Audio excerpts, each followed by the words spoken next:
Everybody, Steve here to my dice. I'm welcome to a very special blast from the past. I mentioned this a while ago. I was wanting to look at some old white dwarfs. Just a way to showcase what they used to be like, and maybe give those of you who haven't seen the old school white dwarfs a glimpse at the past. What they were like way back in the day. This one is White Dwarf 371 from December of 2010.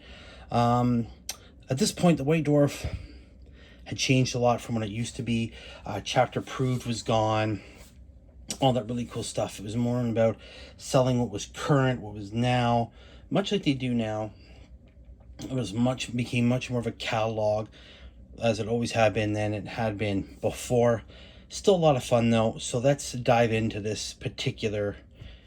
So this one, the contents page, we go through the Trial of Champions. It's a cool battle between the White Dwarfers and game developers. 3 battles: War of the Ring, Warhammer 40,000. For those of you who don't know, War of the Ring was like a apocalypse version of Lord of the Rings. Much bigger armies. You can see movement trays. I was about getting the massive battles like you saw in the movies. Of course, here we have the Knights of the Blazing Sun command pack, a great way to turn your standard knights into these these cooler upgrades, right? So you had different heads. Obviously, you see down here the specialized weapons, heads, stuff to really make them stand out. And of course, the upgrade pack to finish up the rest. Back in the games, I have a lot of bits like this. Really cool bits you could order. This one's all about grots and a dead little, runt herder there. The old school fortified manor, the Fortress Redemption. I believe this is still around. The fortified manor is a thing of the past now. It was a cool little way to give your battlefields for Warhammer Fantasy a bit of character. Of course, the Imperial Strongpoint we still have. This way you got everything, couple of bastions, a whole bunch of the Aegis defense lines, and of course Imperial Sector. Now this is another thing of the past. They have new buildings, but this is what we started with back in about 2008, actually, when these first came out. And of course, an ad for Forge World. Obviously the Thunderhawk, and if you look right down here, that is an old school Orca. That is one of those cool things that was actually developed based on the Fire Warrior video game. Cool little landing craft for the Tau. Some cool stuff about Black Library, Wolfrig, Dead Men Walking, some cool stuff. Of course, Horse Rising and Garrow, some books that came out back in the day. Horse Rising be the very first step on the long road to where we are now with the Horse Heresy series. Very, very cool. There it is again. The Citadel Hall of Fame. This is a big thing where they actually took models and made them, put them in a Hall of Fame. So these were just the models. And this right here, the first Warhammer movie is here. This held so much promise and was honestly, in my opinion, such a letdown. If you can find it, watch it. It was written by Dan Abnett. It was good. Had actors like Sean Pertwee, John Hurt, Terrence Stamp. These are some pretty big names in Hollywood. And it just looks so good. Turned out not as good as we'd all liked it to be. And here's a cool one. This isn't really important. It's a great picture though. This is how GamesWorkshop.com used to be. You could have White Dwarf archives, lots of gaming, modeling, collecting, painting. These ones here sort of gone now. There isn't so much about the modeling and the gaming. And White Dwarf Archive is really cool. You get a whole bunch of stuff. You had to be registered. It was free. Now, of course, things like this is behind the Warhammer Plus paywall. And those are the days, right? So then we get right into the Trial of Champions here, right? You have the Last Charge of Rohirrim, Battle for Which Fator is actually the name of this cool set back here, and the Ambush at Praedyth Zeta, the classic matchup between the Guard and the old school Necrons. So yeah, this is cool. These are how they set up old battle ports back in the day. As you can see, this is a really large battle of Lord of the Rings, as they called it back then. Obviously now it's just Middle-earth, but this is huge. This is why it was called War of the Ring. It was using lots of movement trays, getting massive amounts of troops on the battlefield, moving them around much easier.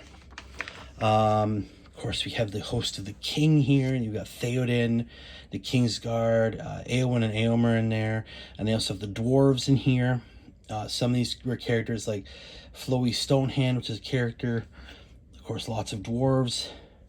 And on the other side, of course, the Isengard, Force of Isengard. You've got things like the Cave Drake in there, trolls all over the place. The Dunlendings there, so wild men. Lots of cool stuff. Lurtz is in there somewhere. It's hard to see because there's just so many of them. This battle, unfortunately, if we go through here, some awesome. I love the way that this layout of these battles. So you actually get to see the movement. Unfortunately, this did not go. As you can see there, Rohan is way behind. In the end, it ended up being the Isengard forces just routing and completely destroying Rohan. It did not go well for the good guys in that one. Next, we have the battle for Witchfate Tor. Again, some really cool scenery in here. Some of this is still around. These are unfortunately this bit here, the Witchfate Tor itself. I don't think those exist anymore. Of course, this is the old school Warhammer. Again, some really amazing looking armies. These guys did such a great job. A whole ton of slayers here. Your different weapons. These organ guns. You know, all your different miners. The whole shebang. Very, very cool. Of course, Blood and Thunder here. You have just a whole ton of different chaos forces here. Some of them Khorne. You have Undivided, Tzeentch, I should say. Slaanesh. It's just really, that is Tzeentch as well. But yeah, really, really cool. Another drag out battle. Again, this is the old school way of showing the forces moving around. And we get to the end here where the dwarves actually managed to hold on, thanks to Morik Burlickson here, who held on, guarding Witchfate Tor against the Chosen here. Those are some of those old school models. I love those old models. They were great. Lots of character. And of course, the last one here, Ambush at Praetus Zeta. Classic matchup. I like the setup here of these. You have this sort of column, and all of a sudden the pincer attack from the sides here. Lots of cool stuff. Let's get to the armies here. So, of course, you have Imhotep the Stormlord. Obviously, the models have changed. These are all old school. Necron warriors, right? You've got the destroyers in the background here, the old school race. You have the spiders here, which used to be heavy support. I think they might still be. If I'm wrong, let me know. Of course, the old monolith. Now, monoliths, obviously not so great nowadays. Back in the day, these were monsters. They were nasty. Living metal rule, it was very, very hard to take them down. Lots of shots, able to transport troops around.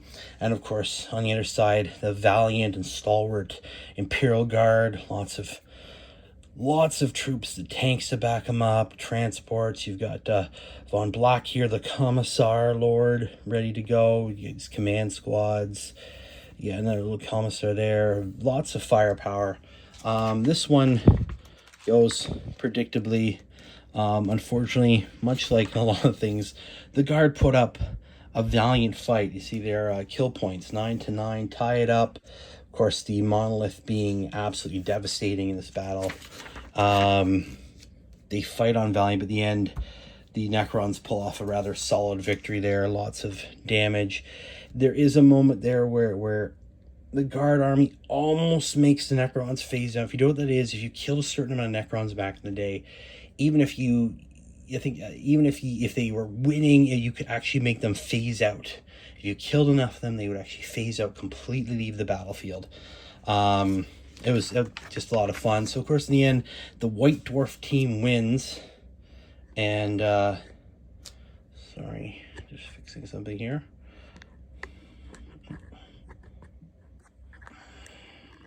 Sorry, something's going on with the phone. Sorry about that. As I was saying, the White Dwarf team finally took this 2 battles to 1. This is pretty cool. Again, birthday celebrations, 2 of those. So these are the old things I'm glad that they've sort of brought back over the last few years. There's cool things with the Cabals of the Dark Eldar. Of course, the name's changed since then, but of course, the Cabal Black Heart, everybody knows that one. This was a cool little thing. Sithrak here was kind of this character they made up. There's a bunch of battles around this time where they put him and the Dark Elder up against various armies, and he was just killing commanders left, right, and center. He was really cool. Lots of cool information in here.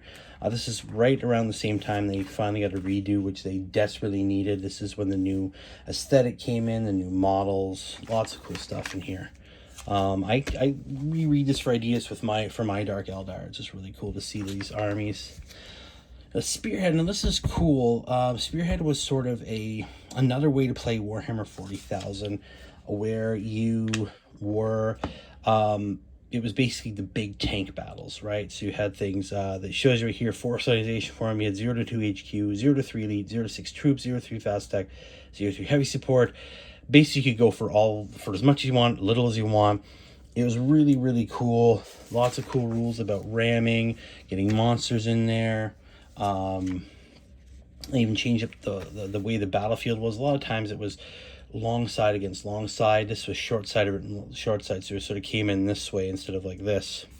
Now the cool thing is, again, it was something that was featured heavily on the Games Workshop website, and you had these cool Spearhead formations, for lack of a better word, where you would be points plus, you know, you're 45 for just this formation, for lack of a better term, plus the units, and you had a whole bunch of cool things. So up to 3 skimmer units with the transfer capacity for each field taken. You may want to take a unit of any type, and that as from the same army list can be transported in the vehicle. So you get a special rule. So for instance, the Skystorm Spearhead, all units of Skyrim Spearhead must be mounted or transport placed in reserve. On the turn they enter play, they all must make special Skystorm moves instead of moving normally. A Skystorm move can be up to 36 inches, and transports may fire one weapon in the shooting phase. At the end of the move, any transport unit must be disembarked and can launch assault the turn and do so. It's pretty cool stuff. They come swooping in. So let's see if you can see that here. They come swooping in, fire weapon, and dislodge everybody in a massive frontal assault. There's a whole bunch of different stuff for this. It was actually really, really cool way of getting massive tank battles. That's what it's for. Of course, the old Battle Force boxes. This was quite something back in the day. Basically, the whole combat patrol boxes you get now, this is the original version of them. And it was pretty typical. For instance, Space Marine one, you had 15 tactical Marines, 5 Space Marine Scouts, 5 Assault Marines, and a Rhino. And it was very much like that. The Chaos Space Marines have 15 Chaos Space Marines, 5 Chosen, 8 Khorne Berserkers, 1 Chaos Space Marine Rhino. It was basically all the troops, something special outside of that, whether it was an elite choice or something, and usually a transport. Again, it depended. For Necrons, you had 28 Necron Warriors, 3 Necron Destroyers, and 7 Scarab Swarms, and so on. These are the ways that easy ways to get your armies back in the day. Okay, and then we come back to another War of the Ring, a battle in the deep. Shows you basically how to set up a cool battle. So you get lots of dwarves, the Balrog, lots of bat swarms, all the denizens of the deep, lots of goblins, and it has your battlefield, your victory conditions. A great cool way to play the old school games. Durin's Bane, so obviously the dwarves fighting Khazad-dûm against the Balrog, and then basically rules for how you have the different things like mine workings, bridges, rock outcrops, and basically sort of the king's household. See, battle host for use in Durin's Bane scenario only, 75 points plus models. That's how a lot of it was done back in the day. You would get the points for whatever formation or battle host, then the points for the models, and they kind of give you what it is here. So Durin's Guard, 2 Dwarf Warrior Kinbands, 1 Vault Warden, 1 King's Champion. These special rules like Oath Sworn and Avenge the Fallen give you some nice examples down here of what they were. A really, really cool way to play the game. Again, it's getting lots and lots of models all on these for movement trays to fight those epic battles. And of course, can't go without the Mines of Moria box set. This is one of the classics. Right of the movie, you have the Fellowship here, you have the mine, the goblins, the cave troll. They've got a cave troll, right? This is, to me, these were some of the best starter sets, whether you're playing Fantasy, 40k, or Lord of the Rings, as it came with the rules manual. It was a small book. You can see that there. It was a small book. It was just the rules, very little of the other stuff, but it was great to carry around the small little book with you. It had all the information you needed. The Standard Bearer, which was a classic for a very, very long time. Still is, right? And of course, in this one he had his own challenge, his Tower of Sorcery, basically special deployment rules for playing this particular game, which of course included this tower, the Tower of Sorcery here. Very, very cool. More Realms of Battle stuff, Ruins of Angmar, basically how to paint up and create cool scenery. As you see here, they've combined some elements of the wooded trees with some of the ruins of Osgiliath here to kind of create these shattered realms of what used to be something good. And of course, you do the same with the Space Marines, a Dead World here, how to paint the old boards, some of the cool scenery. Some of this is still around. The Honor Imperium, I believe, is still around. Some of the old stuff. And of course, the whole battle there. Some cool Ultramarines army facing up against the Forces of Chaos. I think actually right there you see the old school Tigurius, some Tyrannic War veterans. At this point, they were counted as just veterans. Some Dreadnoughts. Lots of cool stuff in there. Chaos Forces swarming around. I like it. I like it. And of course, Badlands for fantasies. Again, some old sets. Unfortunately, some of these don't exist anymore, but a great way to create your tables for fantasy. Lots of cool little examples in here. These are some cool stuff. And of course, an ad for all the other Battlefield training you get your hands on. The Realm of Battle boards from back in the day. And then, of course, here, Matthew Houston. He was a big name in the White Dwarf. Lots of cool stuff here. How he made his war host for fantasy. Lots and lots and lots of high elves.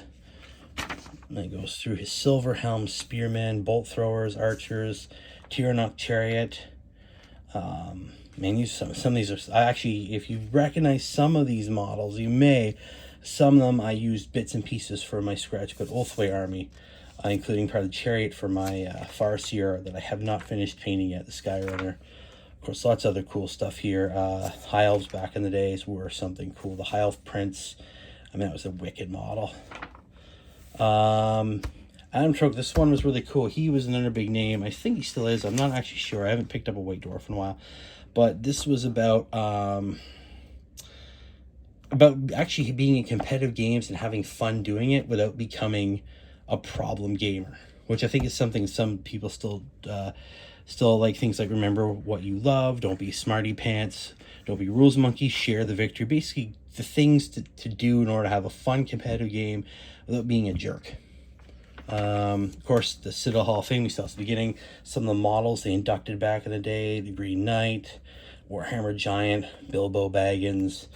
We see on here is the Plastic Space Marine, Imperial Guard Commander, the Old Orc Shamans, Guy Le Gros. It's an old school model from the Bretonnian days. Of course, the Harlequin Shadow Seer. These are again the old ones. We see new ones. And the Bretonnian Grail Reliquary. That was a classic when you saw a lot back in the day, especially Bretonnians. And then come schools, the models, some of the heavy metal people put in, like Snickshear, one of the assassins, and some cool diorama bases. Lots of cool stuff. And then we get in the directory. This is a lot of them. Basically just events are going on around the states in local gaming stores. Stuff for the Golden Demon, which thankfully came back. Now, some of this really cool stuff is Store Finder. This is really cool. This one brings back some memories as we whip through the states here. And we get to Canada. Good old Canada. And we go to Ontario, where I'm from. And we come down here. Where is it? Where are we? Ottawa. Right? There's a couple in here. But I want to find it. Where to go? Nepean. There it is. Games Workshop. Bayshore Shopping Center. That is the one I worked at. The PN Games Workshop Center. That's one I worked at for about 2 years and a bit there. That was the store where we had so much fun. There's another one here. Unfortunately, at this point it'd be gone. It would be in it's not here, Mary. It would have been in Orleans. There was the second Games Workshop store that unfortunately closed just a little bit before these books came out. This book came out.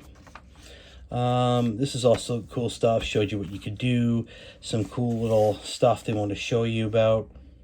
Obviously, these are the old school Harlequins. We've got the new plastic ones. But these were the ones that came out way back in, I think, 4th edition.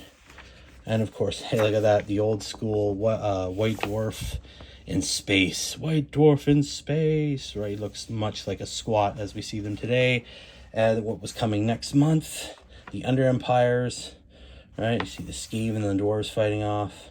And, of course, at the very end, as they do now, a nice little shot of 2 armies facing off. You see you see the demons of Slaanesh and Tzeentch down here against the massed forces of Bretonnia with their Pegasus Knights, the Green Knight back there, your heroes marching out to face off against the hordes of chaos. There you go, guys. I hope you really enjoyed that. Just a quick sort of run through of the White Dwarf. These were fantastic magazines back in the day. I mean, they still are, but lots of cool battles, lots of cool fights, lots of beautiful articles about how to gain the most of it. Yeah, I really hope you enjoyed that. I want to do more of these. Let me know what you thought down in the comments, please. I'd love to know if this is hitting the right mark with you. And always, guys, thank you very much, and keep rolling those dice. We will see you later.